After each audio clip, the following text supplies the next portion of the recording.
आचार्य कहते हैं, गुरुजी जो बात कहते हैं कि भारत में 2 प्रकार के आतंकवादी हैं।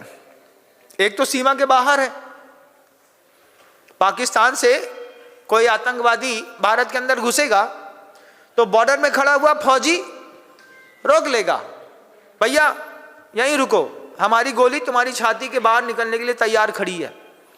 तो बाहर के आतंकवादी से, बाहर के आतंकवाद से तो आप बच सकते हैं, बॉर्डर में खड़ा हुआ सैनिक बचा सकता है। लेकिन घर के अंदर, दिल्ली में अभी देखा, चांदनी चौक में महाशय आए और ब्लास्ट करके गए, 200-250 लोग मर गए, 200-250 लोग मर गए, कोरोना का वायरस फेंक दिया, हजारों मर गए। जो अंदर का आतंकवाद है, उस अंतर के आतंकवाद से मुक्ति कैसे मिलेगी? बगल में बैठा हुआ व्यक्ति आतंकवादी है कि साथी है, कैसे पता चलेगा? पता ही नहीं चल रहा महाराज। क्यों? आतंकवाद अंदर है। अब अंदर का जो आतंकवाद है, आपके अंदर का जो आतंकवाद है, क्रोध, मान, माया, लोभ, ईर्ष्या, लेष्या, मत, मत्सर, अहंकार का, इस आतंकवाद से तुम्हारी 100 पाप प्रकृतियों में सत्ता पड़ रही, द्रव्य में सत्ता पड़ रही है, उसमें अनुभाग और स्थिति पड़ रही है। अंदर के आतंकवाद से मंदिर के अंदर अब्रह्म का प्रयोग, मन से, मंदिर के अंदर वचन से अब्रह्म का प्रयोग, वचन से अब्रह्म का प्रयोग कैसे?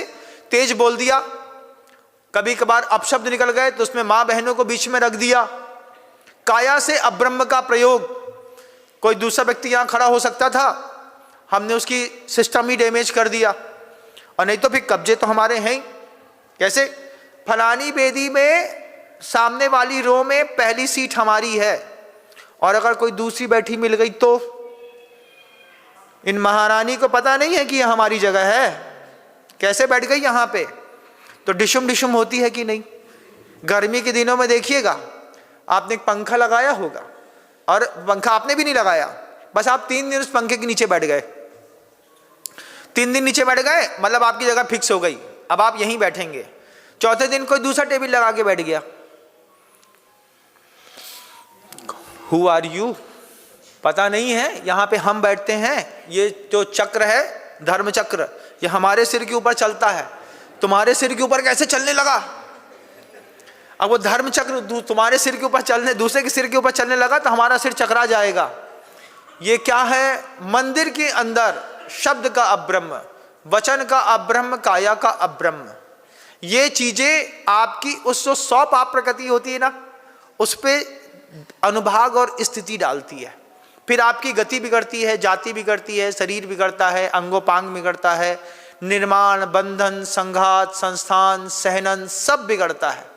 सब चीजों में बिगाड़ने के लिए यही कर्म सहयोगी होते हैं। इस कर्म के बारे में हो सकता है आपके बच्चों को पता भी ना हो सकता है आपको भी पता ना हो, है ना? चाहते तो हम बहुत कुछ है जीवन में, मिल कुछ भी नहीं रहा। तो सुविधा के जो साधन इकट्ठे किए हैं, ये सुख के साधन है, इस भ्रम में मत रहिएगा। साधन से सुखी मिलेगा ऐसा नहीं होता, साधन दुख का भी निमित्त बनता है। आप जिस साधन को सुख का समझ करके घर के अंदर लाए थे, आज वो सुख का निमित्त है कि दुख का? बोलो ना, दुख का। बड़े अच्छे से क्या सोच करके 17 साल की रही होगी ना तुम लोग, तो उस समय क्या सोच के शादी करी हुई कि आंख बंद करके मेरा पति स्विट्जरलैंड लेकर के जाएगा, मेरा पति का इतना बड़ा बंगला होगा, उसकी 4 गाड़ियां होंगी, उस पर मैं महारानी जैसे पीछे बन करके बैठूंगी, हंसूंगी भी नहीं, चमचमाती कार होगी। सपना तो बहुत देखा। हाथ में आने के बाद सीख की झाड़ू पकड़ा दी गई, लीजिए महारानी आपकी ये आपका बंगला है। अब जैसी हाथ में झाड़ू आई तो झाड़ू आने के बाद क्या है? ये क्या है? ये आपका अस्त्र है, इसका आप प्रयोग करिए पूरे घर के अंदर। अब हम अस्त्र का प्रयोग कर रहे हैं। अब बाहर जाते हैं तो पहले सोचते थे महाराज बाहर जाएंगे तो इतना वैभव दिखेगा। अब जैसे ही जनरल स्टोर में जाती हो तो पोंछा के ऊपर दृष्टि जाती है, कितने का पोंछा है भैया? संस्कार पड़ गया ना। पोंछा कितने का है? 35 रुपए का। बहुत महंगा लगा रहे पोंछा। देखना था कुछ, अब दिखने लगा है कुछ। ये संस्कारों का खेल है। इस संस्कारों के खेल से अपने आप को ऊपर उठाना हो तो जो आचार्यों ने कहा है कि 2-3 सम्यक दृष्टि हैं या अधिकतम 4 या 5, उसमें अपने आप को शामिल करिए। कैसे करिए महाराज? क्या करूं? आकर्णितोपि महितोपि निरीक्षितोपि।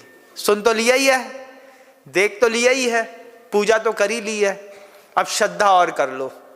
श्रद्धा कर लो इस बात के साथ कि हम जो ये भाव में पुण्य कमाएंगे, यही पुण्य में ऐसी सामर्थ्य है जो हमारे सत्ता के द्रव्य के परिवर्तित करने में समर्थवान है। और नहीं तो अगला कॉस्ट्यूम फिर तैयार है, अगले कॉस्ट्यूम के साथ अगली दिक्कतें फिर तैयार हैं। यहां से मर करके गैया बन गए। अब गैया बन गए तो 2-4 दिन तो बछिया खिलाई जाएगी भैया, बछड़ा तो 4 दिन खिलाया भी नहीं जाता। कभी गाय वालों के यहाँ जाकर के देखा? कभी देखो तो कुछ जाकर के, दुनिया जो गाय दूध लगाते हैं ना उनके यहाँ जाकर के देखना, बछड़ा मर जाता है ना, अंदर की आंत निकाल करके गाय के तबेले में छूटा हुआ भूसा उसी में भर करके उसके सामने धर देते हैं और उसी को चाटते चाटते गाय दूध देती रहती है। ऐसा भी जीवन होता है।